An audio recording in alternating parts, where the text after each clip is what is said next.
श्री राम जय राम जय जय राम, श्री राम जय राम जय जय राम, श्री राम जय राम जय जय राम, श्री राम जय राम जय जय राम, श्री राम जय राम जय जय राम, श्री राम जय राम जय जय राम, श्री राम जय राम जय जय राम, श्री राम जय जय राम, श्री राम जय राम जय जय राम, श्री राम जय राम जय जय राम, श्री राम जय राम जय जय राम, श्री राम जय राम जय जय राम, जय जय गिरवन राज किशोरी, जय महेश मुख चंद्र गौरी, जय गज बदन खड़ानन माता, जगत जननी दामिनी दुति गाता, नहीं तो आज मत अवसाना, अमित प्रभाव वेद नहीं जाना, भव भव विभव पराभव कारिणी, विश्व विमोहनि विश्व विमोहारिणी, देवी पूजी बन कमल तुम्हारे, सुर नर मुनि सब होई सुखारे। आज नवरात्रि के चौथे दिवस पर जगजननी माँ कुष्मांडा का जन्मदिन के बारे में चर्चा हो रही है। आपके सामने जैसा कि दिखाया जा रहा है कि माँ के दरबार में बहुत से भक्तों की भक्ति भी लगी रहती है और उनका पूजा अर्चन हो रहा है। जिस दिन से नया वर्ष शुरू हुआ है, पहले दिवस से, उस दिन से सूर्य को अर्घ्य देना, उनका अभिनंदन स्वीकार करना, ये कुड़िया घाट पर निरंतर जारी है। ये मेरा एक लेख है जिसमें अभी आपको बताया मैंने, हे सिंह मानी जगदम्बे, तो तेरा ही जग में सहारा है। हे सिंहवासनी, हे सिंहवासनी जगदम्बे, तेरा ही एक सहारा है। दुर्गति नाशन दुर्गा जय जय, काल विनाशन काली जय जय।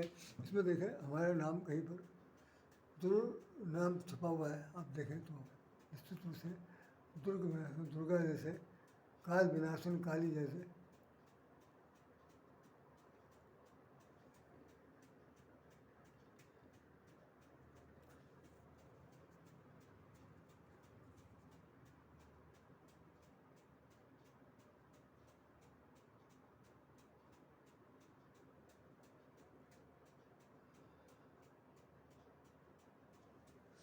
ये स्थिति यहाँ पर राधेश्याम के नाम से भी है, जिसमें लिखा हुआ है राधेश्याम राधे के नाम से। ये कुष्मांडा देवी का चित्र आपके सामने दिखाई पड़ रहा है।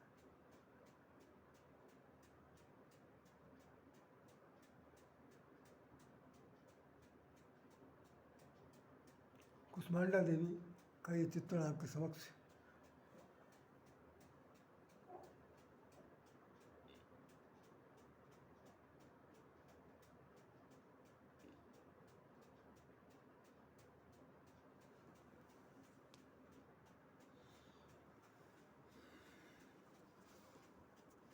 सर्वमंगल मंगले सुस्तिवे सर्वादि साधिके शरणे त्र्यंबके गौरी नारायणी नमस्ते। या देवी सर्वभूतेषु शक्तिरूपेण संस्था नमस्तस्यै नमस्तस्यै नमो नमः। या देवी सर्वभूतेषु विद्यारूपेण संस्था नमस्तस्यै नमो नमः। या देवी सर्वभूतेषु प्रेमरूपेण संस्था नमस्तस्यै नमो नमः। या देवी सर्वभूतेषु वैष्णवरूपेण संस्था नमस्तस्यै नमो नमः। या देवी सर्वभूतेषु लक्ष्मीरूपेण संस्था नमस्तस्यै नमो नमः। या देवी सर्वभूतेषु सर्वशक्ति रूपेण संस्था नमस्तस्यै नमो नमः। या देवी सर्वभूतेषु कुष्मांडा देवी नमस्तुते। या देवी सर्वभूतेषु षष्ठी रूपेण संस्था नमस्तस्यै नमो नमः। ये चौथे दिन का जो ये त्यौहार मना रहे हैं हम लोग, नवरात्रि बासंती पर्व के रूप में मनाया जा रहा। वास्तव में बासंती का शब्द ही हमने आप लोगों ने बताया, कभी बताया होगा कि ये ऋतु परिवर्तन का त्यौहार है। इसमें माँ के शक्ति की अवश्य आराधना की जाती है। मैं थोड़ा सा सब्जेक्ट से हट कर भी बात कर रहा हूँ कि होता ये है कि अभी तक इससे पहले हम लोगों ने जो शरद ऋतु को बिताया था, और शरद ऋतु के तमाम सारे जो समस्याएं थी, खान पान से लेकर रहन सहन वेशभूषा सब कुछ में कहीं न कहीं पर ऐसा होता था कि भाई शारीरिक कष्ट संकट की स्थिति होती थी। उस वक्त भी हम लोगों ने शरद ऋतु में माँ भगवती की पूजा की थी और दुर्गा दुर्गा दुर्गतिनाशम दुर्गा ने काल विषाणु काली जय की उपासना की। आज जो बसंती शोभा के रूप से मनाया जाता है, बसंत का मतलब है कि सारे संसार में बसंत के पुष्पित पल्लवित हो चुके हैं, सब में फूल खिलाए हैं। और इस वक्त जो हमारे जीवन का जो आचरण है, खान पान, रहन सहन, वेशभूषा, इन सब चीज़ के अंदर एक प्रकार की ऐसी स्थिति आ गई है कि सबके अंदर अगर परिवर्तन नहीं होगा, सब कोई जल तत्व से अगर वो परिपूरित नहीं होंगे तो उनका जीवन आने वाले समय में बहुत जीना दुभर हो जाएगा। बसंत के समय में ख़ास तौर से गर्मी भी धीरे धीरे बढ़ती है और बढ़ते बढ़ते एक चरम सीमा पहुंच जाती है। ऐसी स्थिति में हमारे प्रकृति ने हमको नियामत के रूप में बहुत से फल दिए हैं, जिनके अंदर जो जलीय तत्व छिपा हुआ है। उन सब का मतलब सिर्फ यही होता है कि ईश्वर जो है हम पर बहुत ही फिदा है और वो हर चीज़ देने के लिए तैयार है। उसमें साथ साथ माता जी का जो प्रेम भावना है, वो हम सब लोग सिर पर अपना आंचल रखे हुए हैं। कुष्मांडा देवी के लिए जो बात कही जाती है, कुष्मांडा, वैसे तो कुष्मांडा जी को पेठा के रूप में भी ना, कुष्मांडा माने पेठा भी कह सकते हैं। कुष्मांडा माने अंडज के रूप में भी जाना जाता है। कुछ लोगों के कथनानुसार ये है कि सृष्टि का अंत हो चुका था, पूरी सृष्टि में कालिमा छा गई थी, सब तरफ घोर अंधकार था। ऐसे समय में कुष्मांडा देवी जो है वो सृष्टि का निर्माण करती हैं और एक प्रकाश अद्भुत फैलाती हैं। हमें आप लोगों को बहुत कायदे से समझ लेना चाहिए कि जब हर चीज़ विलीन हो गई, हर चीज़ लय से विलय में हो गया, तो जब कुछ भी शेष बचा ही नहीं तो अंधकार के सिवा शेष क्या रह क्या जाएगा, क्या चीज़ रह जाएगा।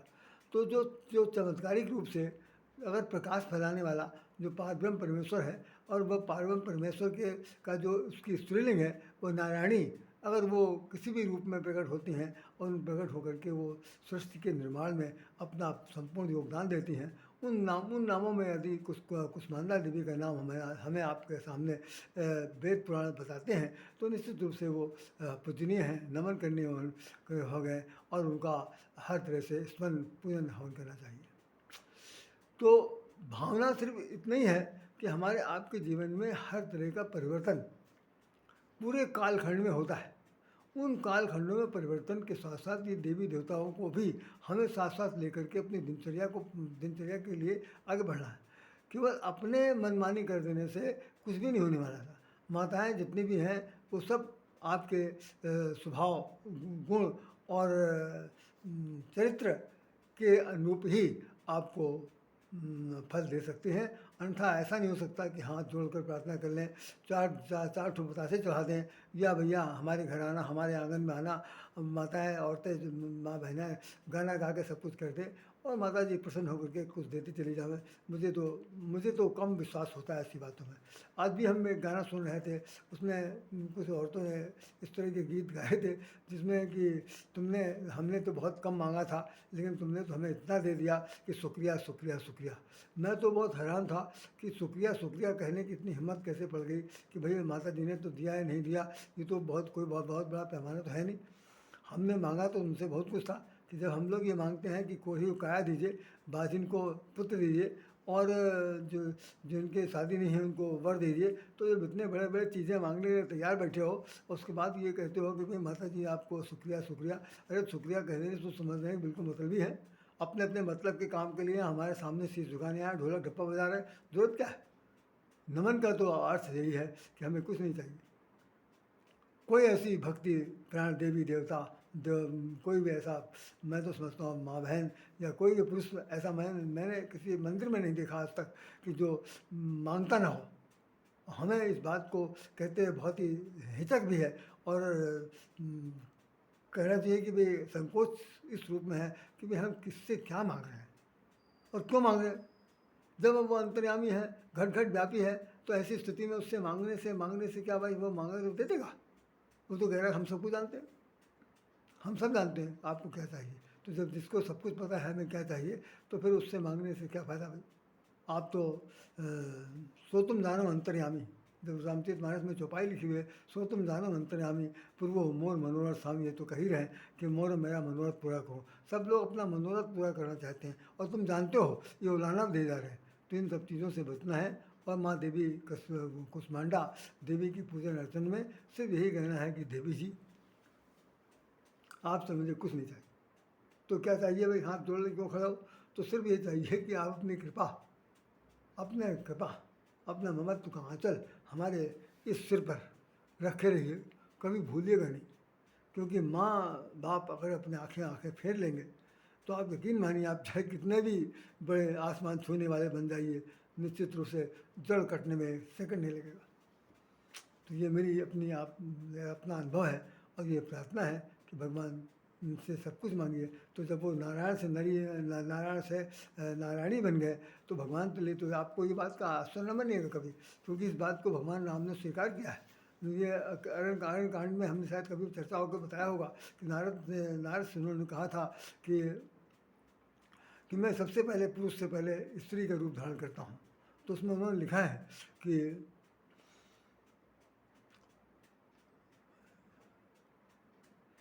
करहूँ सदा तिनकी रखवारी, जिम पालहि बालक नहीं महतारी।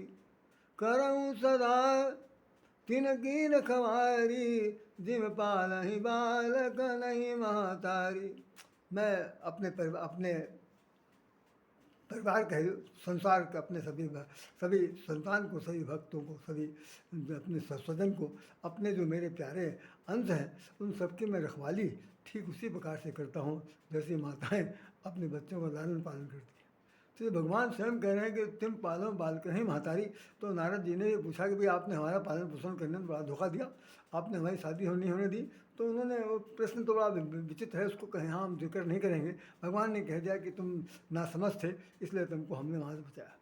जैसे बच्चा जो है गलती से बचकानी गलती करे और आग में उंगली डाल दे, या सांप फन पकड़ने की कोशिश करे, तो उसको जरूर कोई ना कोई आघात मिलेगा। ठीक उसी प्रकार से हमने तुम्हें बचाने की कोशिश की, क्योंकि तुम मेरे प्रिय पुत्र हो। तो दिम पाले बालकनी महतारी, ये माता जी कर सकती हैं, ये नारायणी कर सकती हैं, ये कुष्मांडा देवी कर सकती हैं, चंद्रघंटा देवी कर सकती हैं, शैलपुत्री कर सकती हैं, और भाई समस्त नौ दुर्गा ये हमारे आपके हित के लिए सब कुछ स्वरूप धारण करती हैं। तो इन शब्दों के साथ राय श्याम राधे आपको हृदय से नमन करता है, और आपको ये सब विचार छोड़ने के लिए छोड़ देता है कि आप भी विचार कीजिए जो मेरा कथन है वो कितना हमारे आपके जीवन में सार्थक सिद्ध हो सकता है। तभी आपको भगवान की भक्ति मिलेगी, अन्यथा नहीं मिल सकती है। ये सब कहने की बातें हैं। ये हमारे दोनों लेख हैं, ये बहुत कुछ इनमें लिखा हुआ है, इन पर भी बहुत टिप्पणियाँ हुई हैं, लेकिन हम इस वक्त कुछ भी नहीं कहने की हालत में हैं। वो इतना मैं कहना चाहूँगा कि भगवान का भजन करिए, चाहे जिस रूप में करिए, निस्वार्थ भाव से करिए। भगवान सब कुछ देख रहा है, और वो जो देख रहा है वो, जैसे हमारे स्वामी उन्होंने सुधांशु जी महाराज ने लिखा था कि लाख आँख से देख रहा है मुझे देखने वाला, लाख आँख से देख रहा तुझे देखने वाला। तो जो एक दो आँख हो तो बात की बात है, जहाँ लाखों आँखों से हमें आपको देखने वाला संसार का अधिष्ठाता बैठा सब कुछ देख रहा, उससे कुछ मांगने की जरूरत है? वही नारायण है, वही नारायणी है, वही देवी है, वही देवता है, वही विष्णु है, वही वो कल्याणी विष्णु के रूप में जानी जाती है। तो मेरा मतलब सिर्फ यही है कि भगवान दोनों रूपों में विद्यमान है। वो आपकी रक्षा के लिए, संसार की रक्षा के लिए, जगत की रक्षा के लिए, सबके लिए वो कोई भी रूप धारण कर सकता है। उन्होंने कह दिया कि भाई हम सब तो जैसे भी हम आपको बताएंगे कि जन डरपो मुनि सिद्ध सुरेशा, तुम्हें लाग धरी हो नर भेसा। हम तुम लोगों की रक्षा के लिए, हे देवी देवताओं तुम निराश न हो, हम तुम्हारे लिए अवतार लेंगे। तो माँ ने अवतार लिया, भगवान ने अवतार लिया। उन सभी चीज़ों के साथ मैं कुष्मांडा देवी को नमस्कार करता हूँ। आप सब लोग हृदय से प्रणाम करता हूँ कि भाई आप लोग भी भजन करिए, कीर्तन करिए, माँ के अच्छे से अच्छे विचारों को अपने जीवन में ढालने की कोशिश करिए। बस ये है कि मांगते समय ध्यान रखिए कि ऐसी चीज़ कुछ मत मांगिए कि जो यहीं पर छूट जाए, क्योंकि हमारे आपकी जो बुद्धि की दुर्बलता है वो सबसे बड़ी यही है कि यहीं की चीज़ मांगना चाहते हैं। यहीं की चीज़ यहीं पर छोड़ देने की, जब हमारी स्त्री दुनिया नहीं, सारे हमसे पीछे छूट गए जितने लोग, सब ने यही कर दिया। अरे तो क्या मांग रहे हो भाई? मांगो तो भगवान को मांगो, मांगो तो भगवान से भगवान को मांगो, मांगो तो भगवान को उनकी उनकी उनकी कृपा दृष्टि मांगो। ईश्वर से माता जी से यही प्रार्थना करो कि माता, हाँ, और वो भी है कि एक बड़ी सुंदर सी कहा जाता है कि पितमात सहायक स्वामी सखा, तुम ही एक नाथ हमारे हो, जिनके कुछ और आधार नहीं, जिनके तुम रखवाले हो। इन्हीं शब्दों के साथ राधे श्याम राधे आपको हृदय से नमन करता है। जय श्री राम, जय